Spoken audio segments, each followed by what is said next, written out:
So now since morning I was working on this bike on and off. The piston is in a pretty bad shape. I will add a picture or maybe I'll add a video to it.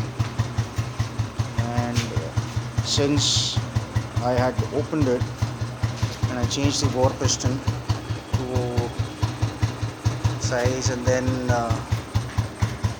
my family wanted me to go, like my daughter wanted me to go with a silent silencer, so I had to get rid of this indoor home putty and then got into a original silencer.